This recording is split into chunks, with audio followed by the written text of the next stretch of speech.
అయితే ఇస్కాన్‌లో చేరాలి, ఇస్కాన్‌లో అందులో వాళ్ళ యాక్టివిటీస్‌లో మనం కూడా పాల్గొనాలి అనంటే కూడా కొంచెం ఫ్యామిలీకి దూరంగా ఉండాలంటారు. అంటే ఈ విషయం ఎక్కువగా ప్రచారంలో ఉంది. అలా ఏం దానికి సంబంధించి. అలా ఏం అవసరం లేదు. ఇప్పుడు మీరు చూడండి, మేము ఆశ్రమంలో ఉన్నాం కాబట్టి మేము కుటుంబం దగ్గర నుంచి దూరంగా ఉంటాం. కానీ ఇప్పుడు మన ఎనకాల పిల్లవాడు ఉన్నాడు మానస్ అని.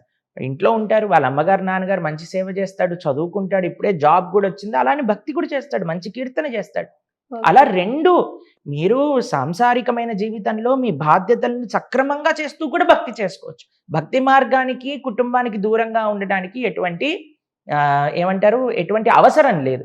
మరి మేమెందుకున్నాము అనంటే, మాకు చిన్నప్పటి నుంచి, మేము సెకండ్ క్లాస్‌లో ఉన్నప్పటి నుంచి మా అమ్మగారికి, నాన్నగారికి చెప్పా.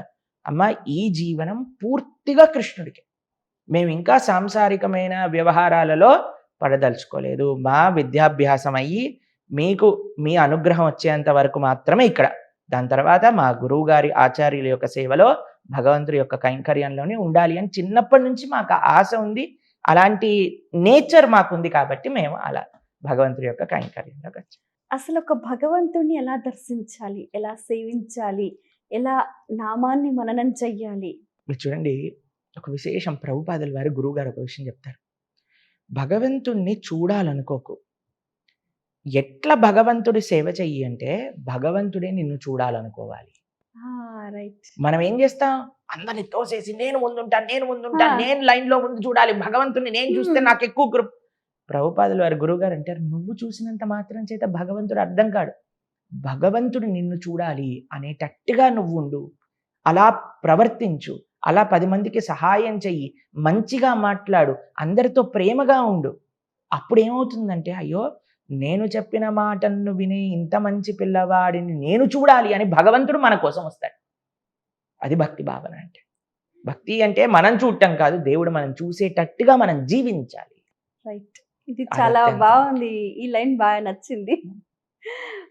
ప్రభుజీ, మీ దగ్గరికి కూడా చాలా మంది వస్తూ ఉంటారు. మీ ప్రవచనాలు చాలా చక్కగా అందరూ వింటూ ఉంటారు. మంచిగా స్పందిస్తూ ఉంటారు.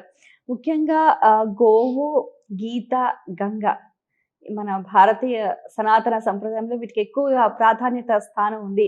వీటిని నిత్య జీవితంలో ఏ విధంగా మనం ఇముడ్చుకోవాలంటారు? మనము ఏం చెయ్యాలి అనంటే, గోమాత సేవ చెయ్యాలి. గంగామాత స్నానం చేయాలి. గంగామాత యొక్క ఆరాధన చేయాలి. గీతామాత యొక్క పఠనము చేయాలి. గీతామాతను అర్థం చేసుకోవాలి. ఒకసారి మేము ఒకళ్ళ ఇంటికెళ్ళాం. మీ ఇంట్లో భగవద్గీత ఉందండి అంటే, ఉందండి అక్కడ చూడండి అని. భగవద్గీత నిండా కుంకుమ, పసుపు అన్నీ వేసేసారనమాట. మేమన్నాం, ఏం చేశారమ్మా అని అంటే, భగవద్గీత పూజ చేశామండి. అప్పుడు మేము చెప్పాం, భగవద్గీత పూజ అంటే కుంకుమ, పసుపు, ఆరతి, పుష్పాలు, అక్షంతలు వేసి కాదమ్మా. భగవద్గీత యొక్క ఆరాధన అంటే భగవద్గీతను అధ్యయన చేయుట. ఒక్కొక్కళ్ళకి ఒక్కొక్క విధమైన ఆరాధన ఉన్నది. భగవంతుడి యొక్క శ్రీమూర్తికి అభిషేకం చేస్తాం. భగవంతుడి యొక్క శాస్త్రములని అధ్యయన చేస్తాం. ఆరాధన, అధ్యయన, అధ్యయనం. ఈ 2 కూడా పూజలే. కాబట్టి గీతను చదివే విధానం ఏంటి అంటే, గీతను ఆరాధన చేసే విధానం ఏంటి అంటే, చక్కగా గురువు దగ్గరికెళ్ళి అధ్యయన చేయటం. అది మనం చేయాలి. ఒక గురువు అనుగ్రహం శీఘ్రంగా పొందాలి అనంటే శిష్యుడు సాధన ఎలా ఉండాలంటారు? భగవంతుడు భగవద్గీతలో చెప్పారు, తత్విద్ది ప్రణిపాతేన పరిప్రశ్నేన సేవయ. ఫస్ట్ గురువు గారి దగ్గరికి వచ్చిన శిష్యుడు శరణాగతి చేయాలి గురువు గారికి. అయ్యా, మాకు తెలిసింది ఇంత, మీకు తెలిసింది అంత, మీ జ్ఞానము మాకివ్వండి. మా జ్ఞానము ముఖ్యం కాదు, మీ జ్ఞానము నేర్చుకోవటం ముఖ్యం. నెంబర్ 1. నెంబర్ 2 సేవ.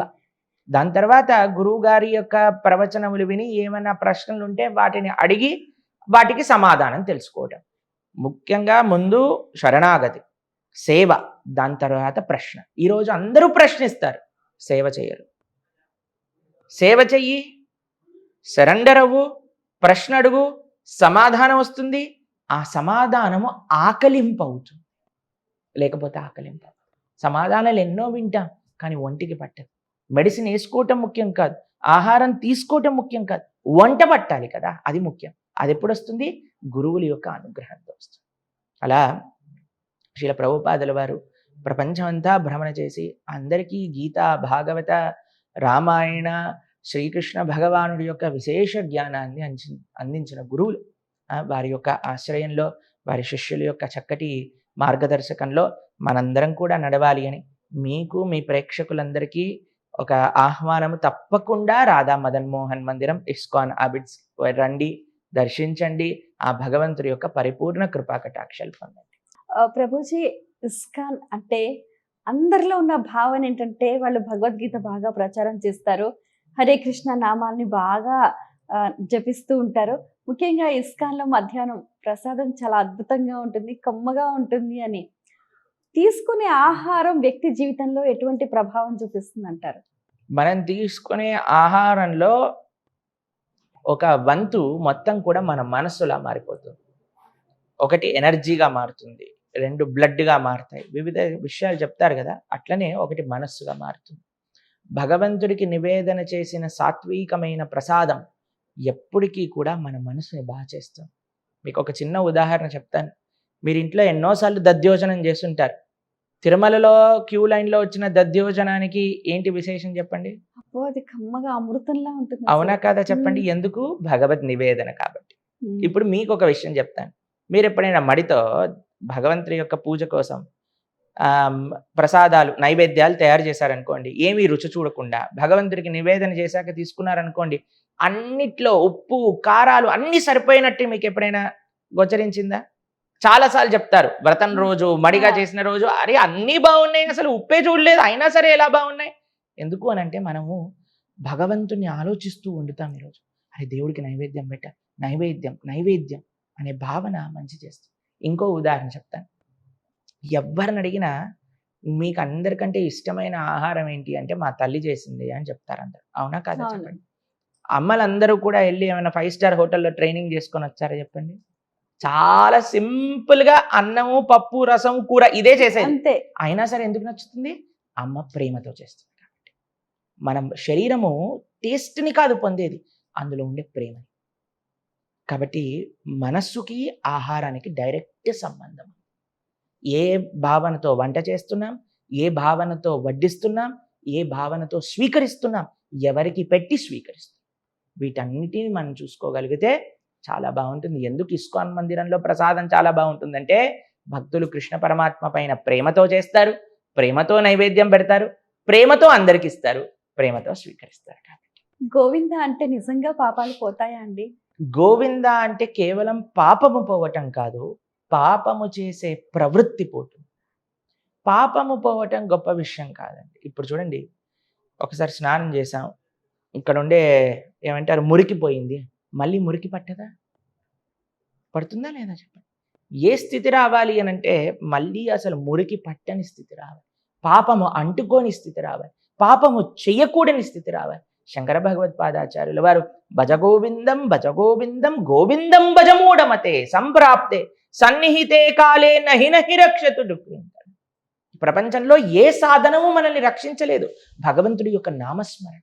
అందుకే కలో దోష నిదేరాజన్ అస్తి ఏకోన్ మహాన్ గుణాన్ కీర్తనాతేవ కృష్ణస్య ముక్త సంగ పరం వ్రజేత్. శ్రీమద్ భాగవతం చెప్తుంది, కలియుగంలో ఎన్నో రకాల దోషాలతో నిన్నున్నదట, ఒకటే ఒక మంచి లక్షణం ఏమిటి కలియుగంలో అంటే భగవంతుడి యొక్క నామస్మరణ చెయ్యటం మాత్రము చేత జీవుడు తరించగలుగుతాడు. అటువంటి గోవింద నామస్మరణ అందరూ చేయాలి. అందరికీ పరమావధి కలియుగంలో ఏదన్నా ఉంటే అది భగవంతుడి యొక్క నామాన్ని పలకటమే. హరే కృష్ణ కృష్ణ కృష్ణ హరే హరే, హరే రామ రామ రామ హరే హరే. మహామంత్రాన్ని జపించండి, అందరూ కృష్ణుడి యొక్క కృపకి పాత్రలు. చాలా సంతోషం అండి, మీ అమూల్యమైన సమయాన్ని కేటాయించి ఎన్నో విషయాలు చక్కగా మాకు తెలియజేసినందుకు ధన్యవాదాలు. సంతోషం. వీక్షించారు కదండి, ఇది ఇవాళ మన ప్రత్యేకమైన కార్యక్రమం. ప్రభుజీ గారు చెప్పినట్టుగా నిత్యం నామస్మరణ చేస్తూ ఉండండి, ఆ భగవంతుని కృపకు పాత్రలు కండి. మరో కార్యక్రమంలో మళ్ళీ కలుసుకుందాం. అంతవరకు సెలవు, నమస్కారం.